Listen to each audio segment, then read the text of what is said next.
Değerli vaktinizi ayırdığınız ve çok değerli bilgiler almak üzere University of Exeter'la bir araya geleceğiniz için son derece mutluyuz. Öncelikle kendimizden bahsetmek istiyorum ben. Biz Exeter Üniversitesi gibi Birleşik Krallık'ta olan üniversitelerin resmi temsilciliğini yapan bir kurumuz. Bizi tanıyan öğrencilerimiz var, belki velilerimiz, yeni tanışacaklarımız olabilir bugün. Çok memnun olduk tanıştığımıza. Ben şirketimizin kurucusuyum, aynı zamanda eğitim direktörüyüm. Çok az BEB'den bahsedip ondan sonra da Birleşik Krallık'taki eğitim sistemiyle ilgili ufak tefek detayları ama önemli detayları size aktaracağım. Akabininde de yetkilimiz Alice Lowson'a sizleri takdim ediyor olacağım. BEB 2002 yılında Oxford'da kuruldu. İngiliz ve Türk kuruculara sahip olan bir kurumuz biz. 18 yıldır da İstanbul, Ankara ve İzmir'de hizmet sunuyoruz. Uzmanlık alanımız İngiltere'deki eğitim sistemi, yani üniversitelerin giriş şartları, başvuru süreci, aklınıza gelebilecek her şey diyebilirim. Tüm danışmanlarımız İngiltere'de eğitim sistemine vakıf, bu konuda eğitimler almış uzman bir kadrodan oluşmakta. Hatta şu anda da British Council'ın eğitimlerini alıyoruz hepimiz, ben de dahil olmak üzere. Her sene kendimizi yeniliyoruz, bilgilerimizi yeniliyoruz. Birleşik Krallık'ta 130 tane devlet üniversitesi vardır. BEB, British Education Bureau, bunların 90'ının Türkiye'de resmi temsilciliğini yapmaktadır. Resmi temsilciliğini yaptığımız üniversitelerimiz için de A'dan Z'ye bütün işlemleri, başvuru işlemleri olmak üzere her şeyi karşılıyoruz ve böyle bir hizmet sunuyoruz. Exeter Üniversitesi için de aynı hizmeti sunuyoruz. Üniversite seçimi yapılırken neye göre yapmalı öğrenciler? Onunla ilgili çok kısa bir iki tiyo vermek istiyorum, belki de öyle diyebilirsek eğer. Üniversite seçimi öncesi öncelikle ülkeye karar vermeliyiz. Hangi ülkede eğitim almak isteyeceğimiz önemli elbette. Ülkeye karar verdikten sonra okul seçimi öncesi bölüm seçimi yapmalıyız ki çünkü istediğimiz bölüm okumaya, eğitim almayı istediğimiz bölüm belki her üniversitede olmayabilir. Bunun ayrımını yapabilmek için ülke seçimi sonrası bölüm seçimi yapmak çok daha doğru bir yol izlemek olur. Akabinde okul seçimi yapmaya başlayabiliriz. Okulu seçerken de birçok farklı barometre alabiliriz. Başarı sıralaması en önemlilerinden bir tanesi elbette. Şehir, hangi şehirde olacağı ya da büyük bir şehirde olup olmamasını isteyeceğiniz gibi farklı tercihleriniz de olabilir. Her üniversite kampüs üniversitesi değildir Birleşik Krallık'ta. Şehir üniversitesi ve kampüs üniversitesi olmak üzere ikiye ayrılır üniversiteler. Belki buna göre bir tercih yapmak isteyebilirsiniz. Sosyal imkanları ve milliyet dağılımlarını da göz önünde bulundurmak isteyen öğrencilerimiz olabilir. Akabininde de üniversite seçimimizi gerçekleştirip başvuru işlemlerine geçebiliriz. Birleşik Krallık 4 ülkeden oluşmakta. Bir ada ülkesi. En üstte Aberdeen'i göreceğiz. Adanın en üst kısmı, en kuzeyi. Newcastle'a kadar olan bölüm İskoçya'dır. Newcastle ve ülkenin doğusu ve güneyi tamamen İngiltere'yi kapsar. Batısı da Bangor'la Swansea arası, burada göreceğimiz Galler'i kapsar. Bir de Kuzey İrlanda vardır. Burada Belfast'ı görebiliyoruz. Kuzey İrlanda'dan ibarettir Birleşik Krallık. Birleşik Krallık'ta eğitimle ilgili ufak tefek bilgileri tazelemek istiyorum ben. 130 tane devlet üniversitesi var demiştik. Çoğunun YÖK denkliği mevcut. YÖK denkliğini arzu ettiğiniz takdirde başvurunuzu yapıp kabul aldıktan sonra da Türkiye'de akredite olup olmayacağını tespit etme şansınız var eğitime başlamadan önce. İnteraktif bir eğitim sistemi vardır İngiltere'de. Özellikle de öğrencileri kendi içine alan ve öğrencilerin de bir takım kendilerini ifade edebileceği ve bu yönde geliştirebileceği bir sisteme sahip. Lisans eğitimi İngiltere'de, Galler'de ve Kuzey İrlanda'da 3 yıldır, İskoçya'da 4 yıldır. 4 yıldan oluşur. Biraz sonraki slaytımda bahsedeceğim. Bazı ana bilim dalları 3 yıl ve 4 yılın dışında biraz daha uzun bir süreci kapsamaktadır. Lisans öncesi eğer istediğimiz üniversiteye giriş şartlarını yerine getiremeyeceğimiz bir not ortalamamız varsa foundation dediğimiz bir yıl hazırlık eğitimi alabiliriz. Bu hazırlık eğitimi Türkiye'deki hazırlık eğitiminden biraz farklıdır. İngilizce hazırlık eğitimi değildir. Okumak istediğimiz ana dalın derslerini almaya başlarız. O bir yılı tamamladıktan sonra birinci sınıfa geçer, 1, 2, 3'ü okuyarak mezun oluruz. Yüksek lisans eğitimi, master dediğimiz eğitim 1 yıldır. Doktora eğitimi de 3 yıldan oluşmaktadır.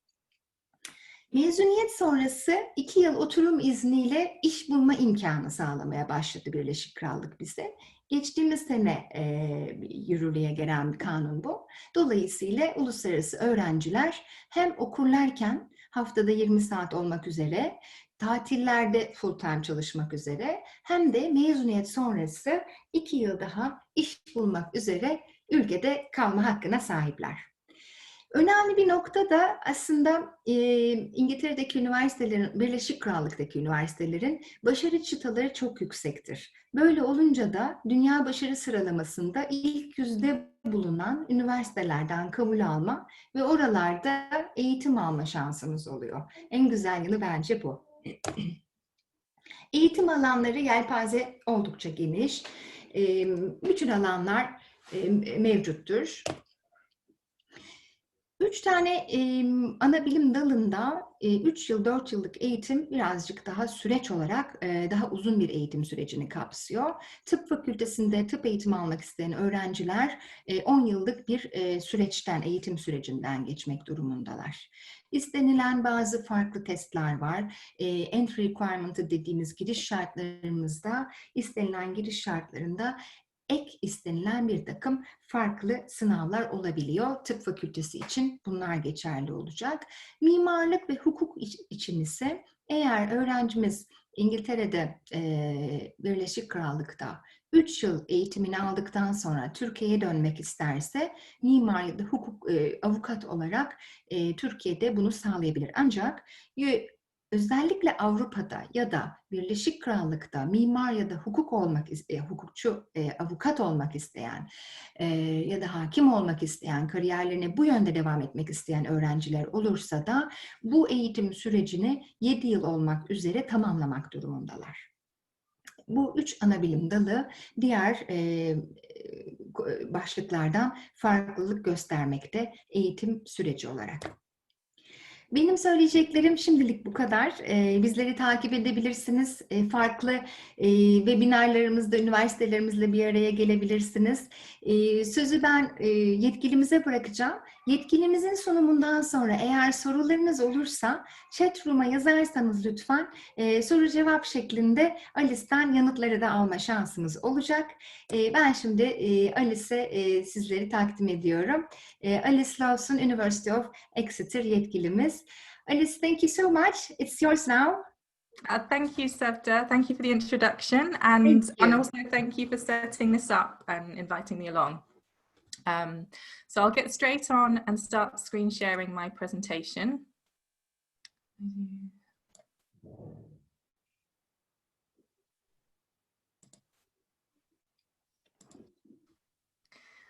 So if I start by introducing myself, my name's Alice. I'm the international officer working at the University of Exeter, and I work in Turkey. I've been in the job just over a year now, and I did manage to visit Turkey two times before we went into lockdown.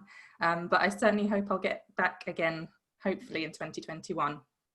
I'm also an alumni of the University of Exeter, so I studied my master's degree and my PhD at Exeter. So I've got quite a good amount of experience of the university as a student as well. And my contact details are here, so I'm very happy for any of you to contact me with questions. Obviously, you can also speak to BEB and they can help you out with anything that kind of comes up for you later. So let me just move this. So, University of Exeter, we are a Russell Group university.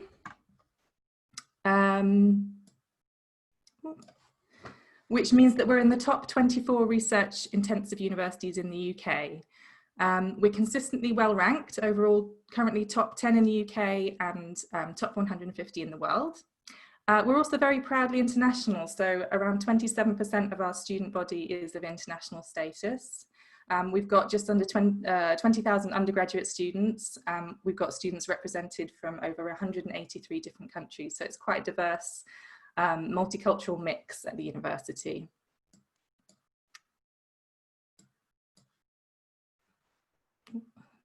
Sorry, I'm trying to get, my controls are hidden. Apologies. There we go. For those of you who don't know about where we're situated, we're based in the southwest of the UK. So that's Devon and Cornwall, and the little foot that sticks out at the bottom. Our main campus, the Streatham campus, which is home to most of our students, is in Exeter.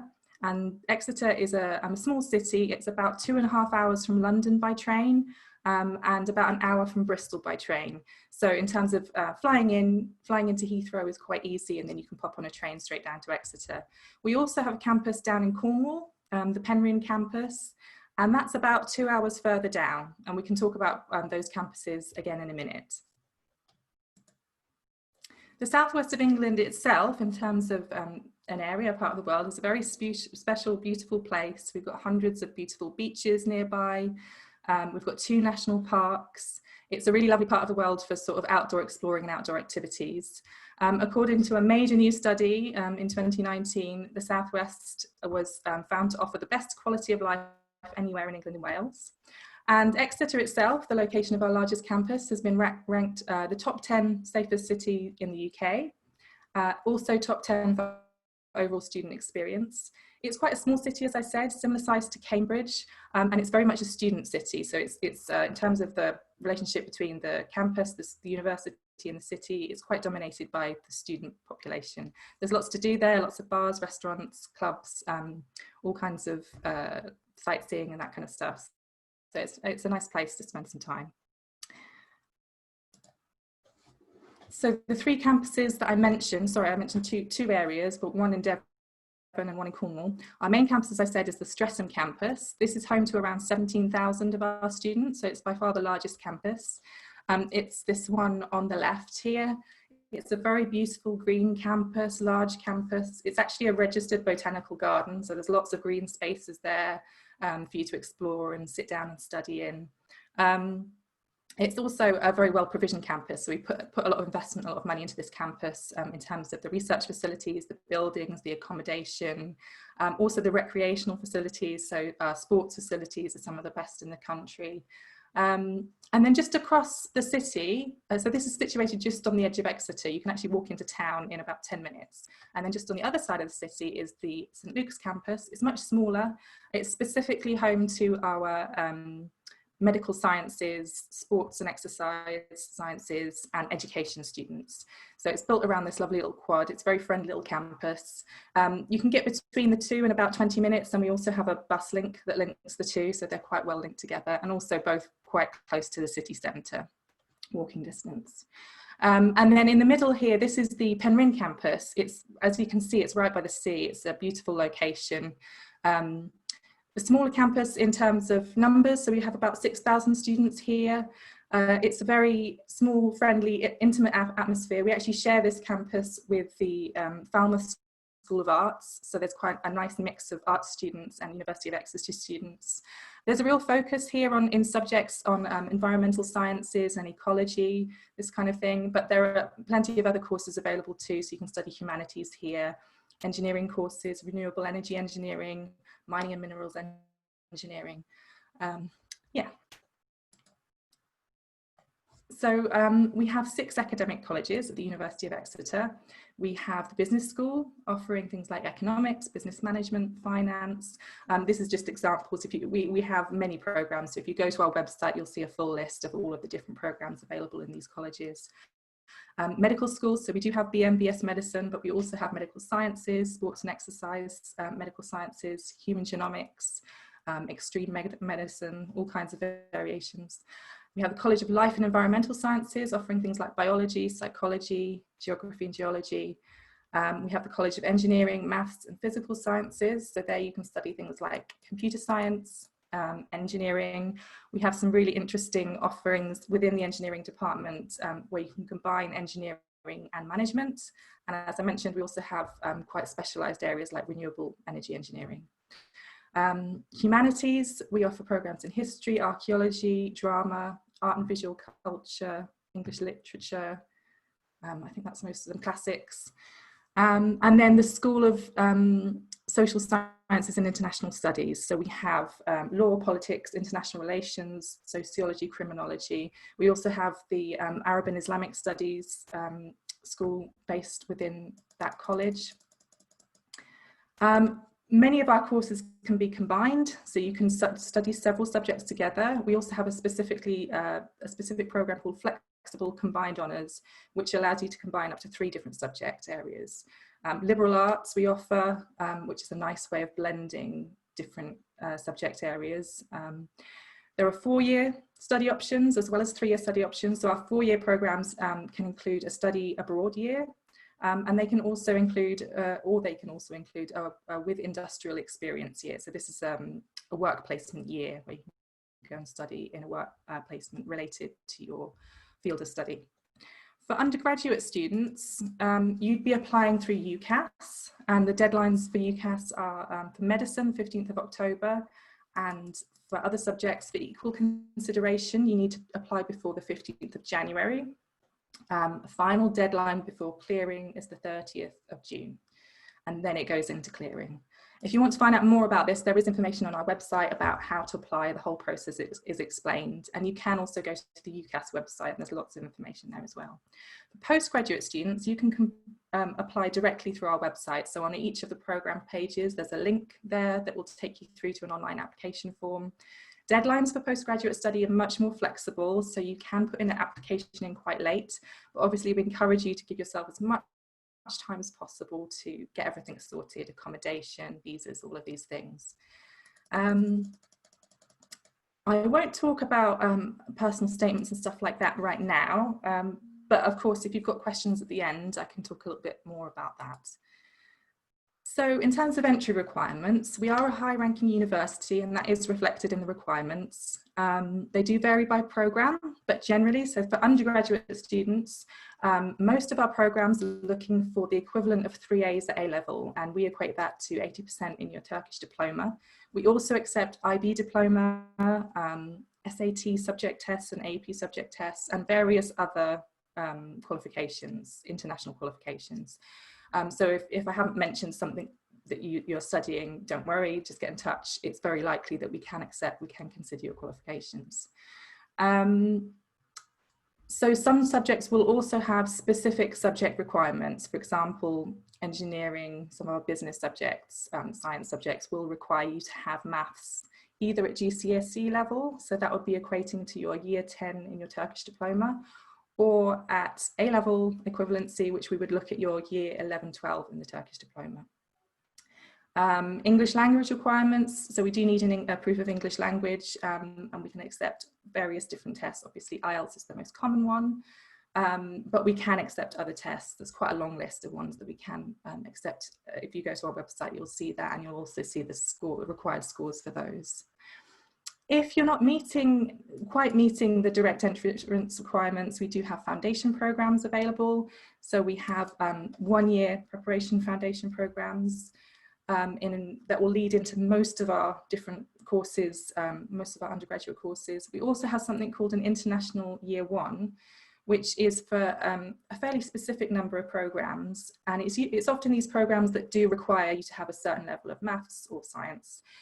So it's aimed at students who have pretty good scores, and they have possibly the right level of qualifications, but they're just not quite reaching the level necessary for direct entry, or perhaps they don't have that maths or science qualification that they need to meet the specific subject requirement. So the good thing about that one is you will study your first year on this international year 1 program, and then if you complete that successfully, you'll go straight into year 2 of our undergraduate degree program. So you're not losing any time or spending extra money. For postgraduate students, you need to have a relevant 4-year bachelor's degree. So if you're looking for master's degrees with us, relevant 4 years bachelor's degree. Most of our courses require a 2:1 in your degree, and so GPAs vary, our equivalencies vary by institution, and we know that some institutions in Turkey are very well ranked and score more. It's harder to get a high GPA, so we'll look at the institution and judge GPA by that. Generally speaking, it would be a GPA of somewhere between 2.8 and 3.6. We can accept slightly lower in some cases, and some of our courses also require a slightly lower GPA, so something equivalent to a 2.2 instead. For PGR, it's more based on your research proposal, and the system of applying for this is quite different. So I can also talk about that in more detail at the end, but basically it's more to do with contacting an academic, speaking to them about your research, and obviously you do need to have a good master's degree already in order to apply for a PhD, postgraduate research. So if I talk briefly about the fee structure, our undergraduate degrees vary in cost, starting at 18,800, this is in Great British pounds, and that's for the humanities business programs at the slightly lower end of the spectrum in terms of cost, just because facilities and stuff. For the science degrees where you're having more lab work and that kind of thing, they go a little higher. So we're looking at just under 23,000 for those degrees. That's the overall, that's the annual cost per year for study. BMBS medicine is considerably higher. It is a longer program, it lasts 5 years, and the cost is higher. It's over 35,000 for the BMBS medicine. For postgraduate degrees, our masters will vary. You can see the costs per program on our website, but generally they're between 18,000 and 25,000. And they're usually 1 year of study. Some of our programs are a little higher, so the MBA is 30,000. Best to go to the website and just check the specific program page. In terms of living costs, we do have accommodation, and I think I'll speak about that in a minute. We have accommodation on campus. Exeter and the Southwest in itself is generally a lower cost of living than other parts of the UK, certainly lower cost of living than London and the Southeast. We recommend budgeting for about just over £1,000 a month for living costs, and that's to include your accommodation and all your other costs like food, travel, recreation, that kind of thing. We have a Global Excellence Scholarship scheme. It's just been updated for the next academic year. So for the first time, we do have some full tuition fee scholarships. They're fairly limited, and I don't know exactly about them yet. This has kind of just been updated, so I'm not 100% sure yet which programs are going to offer that full tuition. The vast majority of programs will be offering scholarships between £10,000 and £5,000 as an award, as a reduction of your tuition fee in the first year upon enrolment. You can apply for these, you can be eligible for them if you're classified as an international student for fee purposes, and if you hold an offer. So you need to be holding an offer from us already in order to apply for the scholarship. It's quite a quick application process. You can do that online, just needs a short personal statement. It's assessed by a panel, and it's judged on the basis of academic achievement. So it's looking at your pre-existing grades and that kind of thing. Deadline to apply for these scholarships is the 8th of January. That's the first round, but don't panic too much. There is a second round that will open on the 22nd of January and close on the 23rd of April, I believe. If you want to find out more about scholarships, just go to our website, search funding or funding database, and it will take you to the main database where you can find out exactly what scholarships you're eligible for, and more information about them and how to apply. So just move on to talk a little bit about kind of some of the services at the university, some of the extra kind of provisions for our students. We have a really excellent rate of employment of our graduates. So 95% of our graduates are in employment or in further study within 6 months of graduation. And that's largely or partly to do with the extra support that we've put in place for our students. So we have a career service called the Career Zone based on our campus. It's also now fully operating online, obviously during COVID-19. They have lots of links with employers and run exhibitions inviting employers to meet students. They also run one-to-one and group workshops on employability skills, helping you with CV, job applications, interview skills, all kinds of things. As I mentioned, we do have specific degrees which allow you to gain work placements within your degree, and that's often a really good way of making links in the industry that you want to work in. Sometimes those have led to job offers, so students have done their one-year placement, then gone on to work for that company that they did their placement with. So that's a really good way of working towards your job once you leave us. So in terms of accommodation, we have halls of residence on our campuses. We have quite a wide range of different accommodations. So we have single rooms, double rooms, ensuite rooms. We have catered halls. We have self-catered apartment situations. We have accommodations specifically for postgraduate students, separate from the undergraduate accommodation. And we also have a certain amount of family accommodation provision for usually postgraduate students that are coming with their family. So there's a really broad range there. You can go to our website and take virtual tours of the accommodation to see what it's like both inside and outside. So that's a nice way to familiarize yourself with it. And the prices vary, obviously, because there's such a broad range of accommodation available. I would say on average, if you're looking somewhere in the middle, would be around 6,000 to 8,000 a year. It can go much higher, particularly for like the family accommodation. And it can be lower as well if you're just looking for a single room, self-catered, something like that. Usually, so there's a guarantee of accommodation for our international students in their first year when you first come to join us. That's guaranteed as long as you apply before the guarantee deadline, which is in July, end of July. We can be sure that we'll get you a place in the university accommodation. For the second and third years, for undergraduate students, often they will move out into private accommodation. And as I think I mentioned, Exeter is very much a student city, and it's really well geared towards students and student accommodation. So there's plenty available in the city. We also we assist students with making sure that they can find accommodation. So we have a system set up, a website called StudentPad, and that can help students link up into groups and also find safe, kind of confirmed, good accommodation in the city. So in terms of kind of recreational stuff, we have a really active, a socially active student body, student campus. There's over 50 sports clubs. It's very much a sports university, so we have really good sports facilities, as I mentioned. Lots of clubs and societies specifically for sports, and a lot of them are quite active in terms of competitive national leagues. We have how many clubs and societies? Over 250 in Exeter and 150 in Cornwall, on lots and lots of different subject areas. So you wouldn't believe how many different, there's a hide and seek club and a Harry Potter club and all kinds of things. You can go to the Guild website and there'll be a full list of clubs and societies. They're also really supportive guilds. So if there's something that you really are interested in and it's not represented, they can help you to kind of set up your own club and society and link up with other students so that you can keep doing that. This has all moved online, so it's been really important for students to kind of remain connected and remain social and active during COVID-19. And so most of these societies are still operating and are still meeting up, but they're doing it virtually and are doing what they can within the kind of parameters. Support for international students. So we have a lot of specifically international student support set up. Obviously, this has moved online now for the meantime as well. We have an international student support team, and they are there to help with kind of practical stuff to do with visas and finances usually. Available 24 hours, they've got emails, and they've got a physical base as well on the university.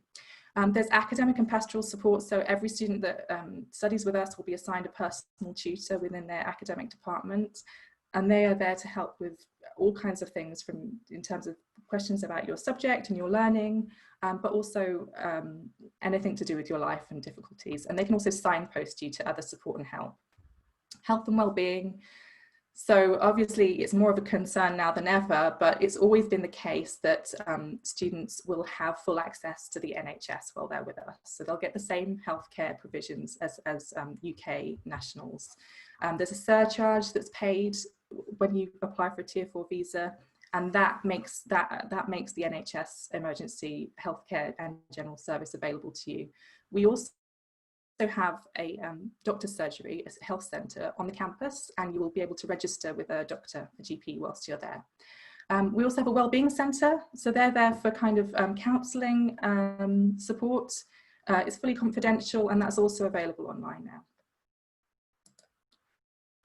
So I'll just move on and go through a little bit of some of the changes that have happened and what's going on a bit more now due to COVID-19, because I know it's obviously, it has been a concern. Everybody hopes that by the time you guys are coming to study with us, it will be fairly returned to normal. But it's still good to know what's been going on.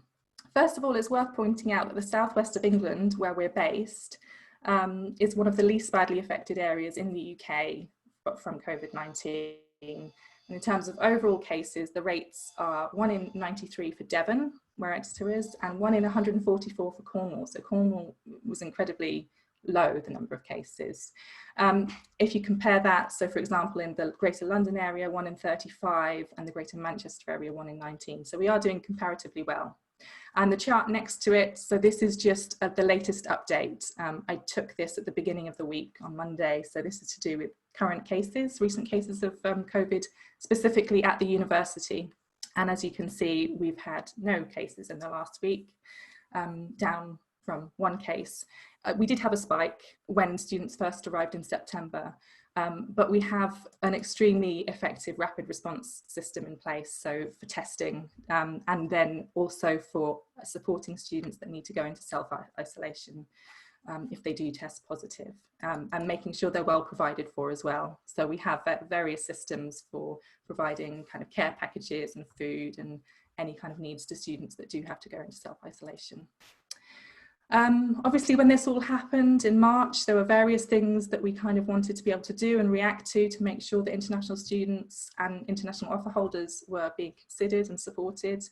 And that was just in terms of staying in touch with international students that were in lockdown, delivering food, medicine, facilitating return to their home country, cancelling accommodation fees, offering online wellbeing support and counselling, providing flexibility for new arriving students, particularly this term, for start dates and on-campus arrival. So we do have a lot of students that have decided to stay in their home country and study online, and also expanding our list of accepted English language tests. The UK government have made it very clear that they want universities to remain open, that provision of education is a national priority, but also that we need to react and respond to guidelines. So since term began in September, we've been providing a blend of live and face-to-face teaching. So that's both on campus and online. We prioritise teaching that's kind of practical, lab-based, where it's possible to do more online teaching in terms of larger lectures and that sort of thing we do. And that's to limit the number of students that we have on campus at any one time. It's also been really useful to students, for example, that want to stay in their home country and not necessarily come to campus. And it just means that those kinds of learning facilities are available for students 24 hours, so they can always go online and check up on a lecture or a seminar. So it's got its benefits as well. The entire campus and all of our teaching facilities have been adapted and provisioned to allow for social distancing. So we have one-way systems and regular kind of sanitation units and all kinds of things. I think that's it. So these are my contact details, just once again, and also to let you know that we do have a presence on Twitter, on Instagram and on Facebook.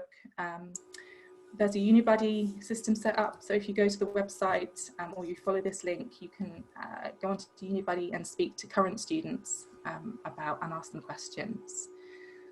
So I'm going to end my slideshow.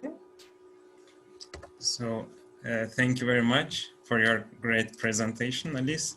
Thank you. And there are already several questions on the chat room, and I will help you to speak about this. And sure. The first question is for students who study both IB program and Turkish high school program, even though their IB grades are added to UCAS form, could we request for them to be evaluated with their Turkish transcript if their IB grades are lower?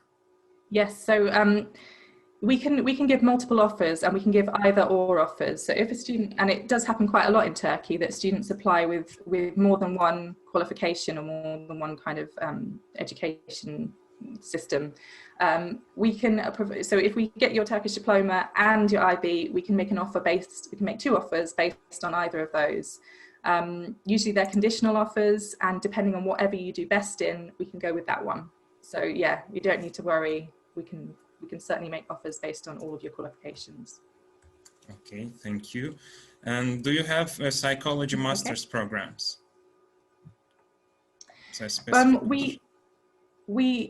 We don't specifically have like a broadly psychology master's program. Let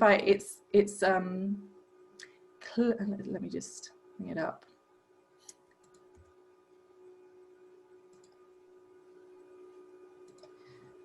So we have psychology departments with undergraduate programs in psychology, but the master's programs are specifically related to, so they're not general programs in psychology, they're research methods in psychology, and they have social and organizational psychology.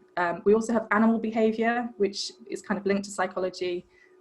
But like I say, we don't have a broad psychology program. We do, however, have a psychology conversion program. So for students that want to go on and study psychology at a high level but haven't got psychology as a first degree, we have a conversion program for those students. Mm-hmm. Thank you. And the following question is, do you require pre-med school for Turkish students?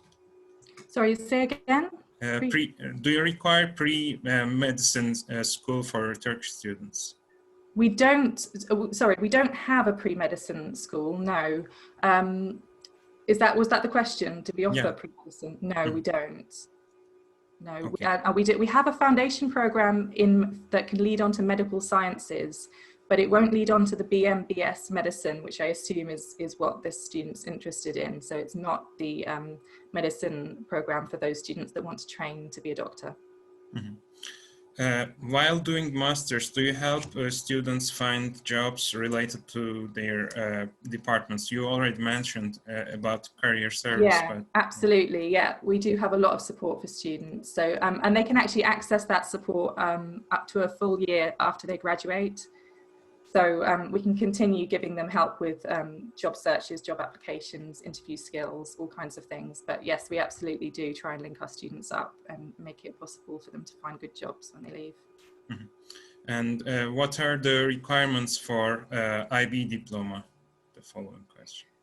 For IB diploma, generally speaking, if it's a subject that's looking for 3 A's at A level, they will look for 36 overall in the IB diploma, or we can also look at the 3 higher level subject scores as an alternative. So again, it's an either or. We can either look at the overall IB score, or we can look at the 3 high level subject scores. And again, if the subject is asking for 3 A's at A level, it would be 3 6s in your higher levels. Mm-hmm. Some subjects do have different requirements. So some of them might be looking for ABB, in which case they might look for 6 5 5 in the higher level subjects. Mm-hmm. And do you still expect English language test even if they are graduated from 100% English course? Right, so the specific thing about this is we can accept certain qualifications in lieu of the English language tests. So if they have English at GCSE, a GCSE qualification in English, we can accept that. We cannot accept English, sorry, it's rather complicated. We can't accept it if it's not, if the course, let's say a degree, isn't taught in a majority English language speaking country. So if they've done a degree in America or the UK or Australia, a majority English language speaking country, then we can accept that instead of an IELTS, for example. But if they've studied that degree in a country that is not majority English language speaking, isn't classified as a majority English language speaking, it doesn't matter that the course was taught in English for our admissions purposes. It does need to be from a majority English language speaking country, the qualification. Sorry, I fumbled that, but I hope that was clear. Thank you very much. And can you give more information about study abroad option? Yes, it's obviously not been operating this year, but generally speaking, and fingers crossed, that it will be able to go into operation from 2021 onwards. We have a number of links. So I believe the information is kind of openly available on the website with other universities across the world. And there's a really big range of countries, Japan, East Asia, Australia, America, like Europe. So we have established links with other universities, and you'll be studying there on courses related to your program. So it's a real kind of exchange kind of situation. Yeah. Mm-hmm. Is it necessary to get a computer science bachelor's degree to be able to get an advanced computer science master program? He is a mechatronics engineer. So he's looking for a bachelor? No, looking for advanced computer science PG program. Yes, yeah, we do. We have computer science and data science, and we have a different specializations in computer science at PG level. So we've got advanced computer science. We also have cyber security analytics, which is shown to be quite popular. And you can combine computer science, advanced computer science with business as well at postgraduate level. Mm-hmm. Sorry. No, go ahead. Were there specific questions about that? Okay, so do you require a kind of do you have requirement for computer science bachelor's degree for this I course? see, sorry, I didn't get that bit. It needs to be a relevant degree in the sense that you need to be able to evidence ability, knowledge of programming in a recognized modern computer language. So there's a certain amount of flexibility if you don't necessarily have a bachelor's in computer science, but it does need to be a relevant degree. So it's possible that we could accept a student that has an undergraduate degree, for example, in maths, but has also got experience of computer programming and knowledge about computer programming. So yeah, there's a certain amount of flexibility, but it does need to be relevant, and they do need to be able to demonstrate that programming ability. Thank you. And is there any chance to work on campus during the studying and like a long internship? Yeah, so in general, we have jobs available on campus. Again, it's changed slightly at the moment with lockdown, but normally there are plenty of jobs on campus for students that want to work part-time, and they're quite a good option for international students because they'll be limited in the number of hours, and so they can easily comply with the Tier 4. Obviously, when you get a Tier 4 visa, there's a limitation on the number of hours you can work. I think it's 18 hours a week. So yeah, you just need to be careful about how many hours you're working as a student. But there's plenty of jobs on campus. The career zone that I mentioned, which is to do with helping students get jobs when they leave, is also the place where you can go and look for jobs and get placed in jobs on the campus.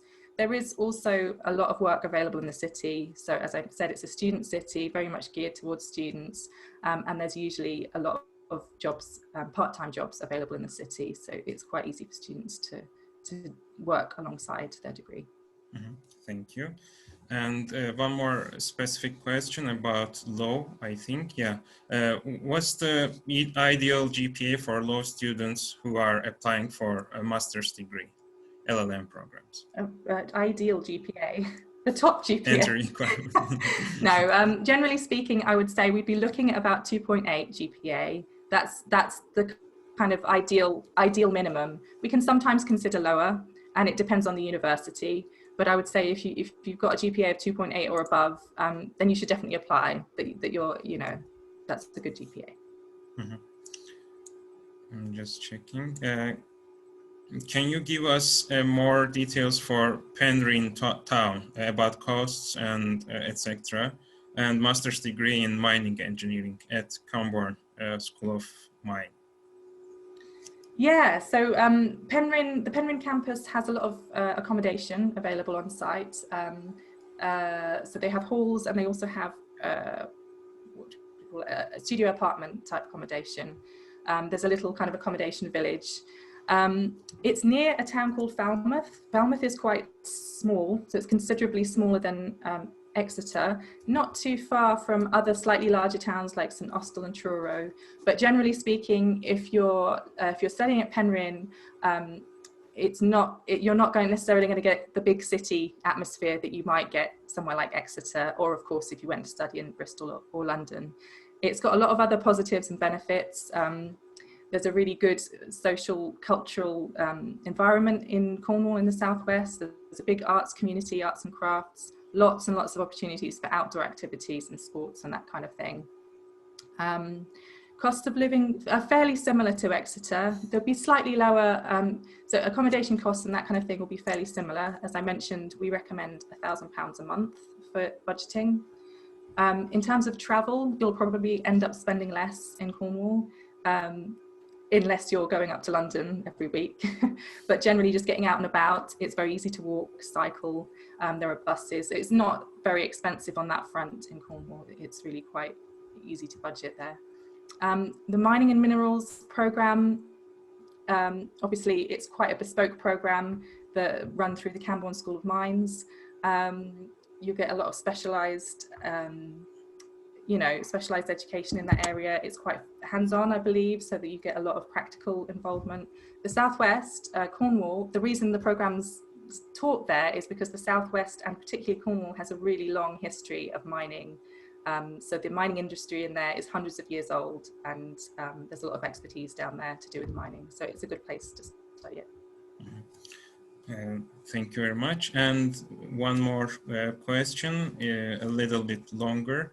What's the difference in sending our language test results once we got them compared to sending it along with our Turkish Lise diploması and files along with that through email? Okay. A little bit complicated. The main difference, I guess, if you're sending your diploma, the main difference is we can only make an unconditional offer once you've met all of the conditions of the program entrance requirements. So if you only send us your diploma, but you haven't yet got your English language qualification, that's not necessarily a problem, in the sense that we can still make a conditional offer, and the conditional offer will be along the lines of, you will definitely have a place with us if and when you send us evidence of your, whatever it is, probably your English language qualifications. So it's kind of a promise. It's saying, if you send us your English language, then you've got a place. But it's not the same as an unconditional offer. The unconditional offer, once you've got it, that means that you're definitely got a place with us, and you can then start doing things like booking your accommodation, sorting out your visa and that kind of stuff. So that's why you're looking for the unconditional offer. But yeah, there's nothing to stop you sending in your academic qualifications before, and making your application before you've actually got your English language qualifications. And it's certainly a good idea to do that. I'm sorry, I forgot the second part of your question. Was it about email? Let me see. Yeah, about the email. Yeah, I think regarding the files, along with that through email, sending these emails. No problem to send us by email, and you can send those files either to me or directly to the admissions team. If you send a PDF file of your transcript or whatever it is, that's fine. And most students do, so they won't necessarily have their English language when they apply to us. We'll send them a conditional offer, and then some weeks or months later, they'll email us with their final results for the IELTS or whatever it is. Mm-hmm. Thank you. And regarding one of the previous questions, one of our students' question was if you require additional education, kind of a pre-medical school, for Turkish students who want to study medicine at Exeter, at the University of Exeter. Some universities expect more than a high school diploma for medical school. No, we don't have a specific requirement for that. So our entrance requirements for the BMBS medicine are for 3 A's at A level. So it's the same, 80% in your Turkish diploma. We do have a requirement for biology and chemistry. And that would be, we'd be looking at your year 11, 12 grades for biology and chemistry. The UCAT test, so you do need to do the UCAT test as well. If you go to the website and search for BS Medicine, there's quite detailed instructions there about the application, and there's also a video on the UCAT test and how to do that. So those are all the requirements. What I will say about medicine is, although those are the requirements, it's an incredibly competitive program, very competitive. So we have a very small number of places for medicine, which means that generally speaking, although those are our requirements, the actual places will be offered to students who have really high grades. So, you know, in the Turkish diploma, you'd be looking at students with scores of 95 and above. There is also an interview process for medicine, and that normally happens on campus. So there'll be an initial selection after the October 15th applications. There'll be an initial selection based on qualifications and the application form, and then those students will be invited for interview. And that's quite an important process as well, because it's all about character and suitability for the course. It's such an intensive, demanding program, 5 years. So yeah, it's really important that we get students that are fully kind of aware and prepared for that. Thank you. And you already mentioned, but could you please give more information about, maybe repeat information about the scholarships? One of our students would like. It's called the Global Excellence Scholarship, and there is lots of information on the website about it. I would recommend students to go to the funding database, so that the Global Excellence Scholarship is the main scholarship available from us, so provided by the university for international students. It's largely speaking, it depends on subject area, but the amount will be between £10,000 and £5,000, and it will be given to students. It will be applied as an automatic reduction of their tuition fees in the first year of study. There are very few subjects this year that will be offering larger amounts, up to a full scholarship, full cover of tuition fees. But the best way to find out what kind of scholarship might be available to you is to go to the website, search for the funding database. You'll be able to fill in your specific details about what you're applying for, where you're from, and that kind of thing. And then it'll bring up a list of the scholarships available and exactly what kind of scholarship it is and how to apply. The deadline for the first round is on the 8th of July. And there is a second round coming up that will open on the 8th of January. There's a second round that will open on the 22nd of January. So yeah, keep your eye open for those. Thank you. Is there any specific deadline for the master's degree application and postgraduate applications? No, not for most of them. We don't have, because it's not done through UCAS, it's just a direct application to us. So you apply directly on our website, an online application form. We don't have set deadlines in the way that UCAS has as kind of set deadline on January the 15th for equal consideration. But as I mentioned before, it's kind of, you know, places get filled up for one thing, so it's always better to try and apply earlier rather than later. And secondly, it's in your own interests to get this kind of thing sorted out and get an unconditional offer as soon as possible, because it's only once you get that unconditional offer that you'll be able to do things like apply for a visa and sort your accommodation out, so that kind of thing. So just for ease of mind, it's better to apply a bit sooner and not leave it till the very last minute. Okay, thank you.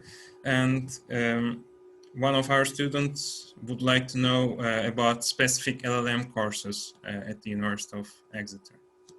Yeah, we have a few specific kind of subject areas that you can study. So firstly, within the LLM itself, there are different modules that you can do, which are kind of specialist modules. So you can specialize within a particular area of law. And there's quite a big list of things that you can kind of focus in on and specialize in. But we also have a specific program in international law and one in, I think it's commercial law. So there's several degree title variations where you can specialize a bit as well. Thank you. If we are in a school which gives 2 diplomas, for example, Turkish diploma and Abitur, should we upload both on UCAS? Yeah, give all of your qualifications, all of them. And as I said before, we can make either or offers depending on which of your grades are higher, which you do better in. Is starting a master's in January a disadvantage compared to September intake? No, I don't think so. The course will be the same length. You won't receive, you know, in terms of the teaching and the course structure and everything else, it will be exactly the same. So you'll receive everything that somebody that has started in September would receive. It's just, which means you'll finish a bit later, obviously, as well. I don't see that as a disadvantage. Personally, I think if it's better for you to start in January in terms of your life and what's going on and how things are structured, then yeah, absolutely. And does enrollment scholarship on first year apply on later years also? Sorry, say that again? Does enrollment scholarship on first year apply on the later years, like second year or third? For the majority, it's just a first year fee reduction, and that's it. As I said, there's going to be a couple this year that will offer a bit more than that.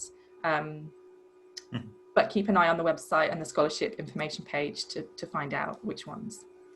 Okay, thank you very much. And I'm checking the questions for now.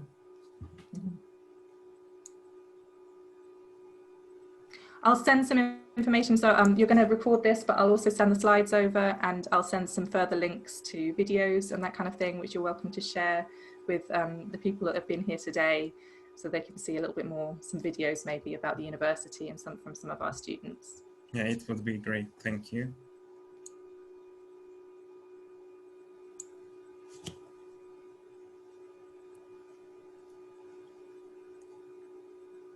I think we already covered all the questions. Thank you for your time. Thank you. Thank you, Imran, and thank you. Alice, it was great having you. Thank you very much for joining us. And we hope to see you very soon in Turkey. Yes, I'd love to come. Fingers crossed. Fingers crossed this year. Yes, definitely. Thank you. Thank you so much. Çok teşekkür ederiz. Değerli vaktinizi ayırdınız. Sunumumuza, webinarımıza katıldınız. Bir sonraki webinarlarımızda inşallah tekrar görüşmek üzere. İyi akşamlar diliyoruz. Hoşça kalın. Bye bye.